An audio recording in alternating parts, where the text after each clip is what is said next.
Somos favoráveis a um Estado unitário, governado mediante um Conselho de Ministros, tendo seu primeiro-ministro como chefe e mandatário dos outros poderes. Portanto, somos contra os poderes legislativo e executivo nos formatos atuais.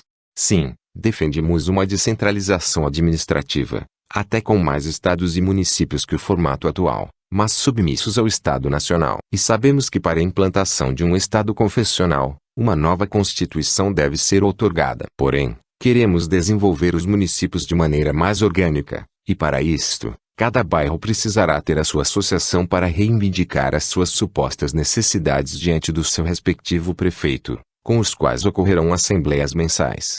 Foi o maçom Montesquieu, 1689 a 1755, que criou a ideia de independência entre os três poderes, o legislativo, normativo, o executivo e o poder judiciário. E foi ideia do maçom Benjamin Constant, 1767 a 1830, o poder moderador implementado no Império dos Bodes. O parlamentarismo é outro disparate, que parece com a colegialidade modernista pregada no Concílio Liberal Vaticano II, através da Constituição Herética Lumen Gentium, na errada intenção de agradar os ortodoxos em detrimento à primazia papal, pregada na Constituição Pastor Eternus.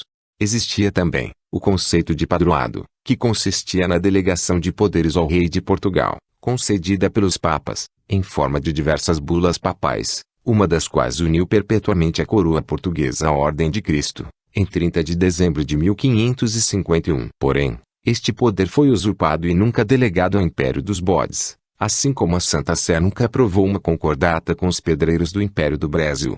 O padroado dava o direito, dever de criar dioceses, nomear padres, nomear bispos, criar bispados, recolher dízimos, sustentar os padres, missionários e ordens, construir igrejas, e outros edifícios necessários à obra social católica, aprovar, ou recusar, a aplicação de bulas papais nos territórios portugueses, aprovar, ou recusar nomeações de padres, bispos ou párocos, vindas de Roma, autorizar, ou proibir a vinda de uma ordem religiosa para o território colonial, autorizar, ou proibir a profissão dos votos religiosos de um membro de uma ordem, controlar o número de membros de uma ordem em território português, conduzir investigações do Tribunal Eclesiástico. Enquanto o padroado, 1551, havia sido criado de forma extraordinária pelas complicações das missões e governos católicos do além-mar. Já o cesaropapismo surgiu com o Império Bizantino como algo ordinário, onde submeteu completamente o poder religioso bizantino ao poder político, condenado na bula Unam Sanctam do Papa Bonifácio VIII de 1302, que afirmou ser absolutamente necessário a salvação de toda criatura humana estar sujeita ao Romano Pontífice, e a autoridade temporal deve ser submissa à autoridade espiritual. Esta bula foi promulgada durante a desobediência do rei francês Felipe IV, conhecido como Fresco.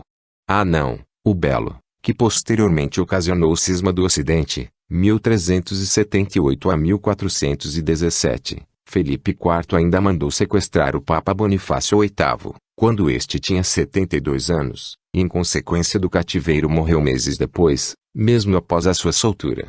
E o cesaropapismo defende que a política secular e a religião são entidades indissolúveis, mas que o sagrado seria parte do temporal, onde o chefe de Estado é chefe da Igreja, que conseguiu ainda ser piorado durante a União Soviética com algo conhecido como serjanismo, onde vários bispos russos assinaram um decreto no qual submeteu os ortodoxos, clérigos e leigos, aos comunos soviéticos. Enquanto a bula Unam Sanctam ensina que todas as duas espadas estão em poder da Igreja, a espada espiritual e a espada temporal. Mas esta última deve ser usada para a Igreja, enquanto a primeira deve ser usada pela Igreja. A espiritual deve ser manuseada pela mão do Papa, e a temporal, pela mão dos reis e cavaleiros, com consenso e segundo a vontade do Papa. Uma espada da autoridade temporal deve estar subordinada à espada da autoridade espiritual. O bispo soviético, Sérgio Stragorodsky, 1867 a 1944, idealizador do que ficou conhecido como serjanismo, foi eleito patriarca de Moscou em 12 de setembro de 1943, com a ajuda de Stalin, como gratidão por submeter os ortodoxos a um regime anticristão e ateu.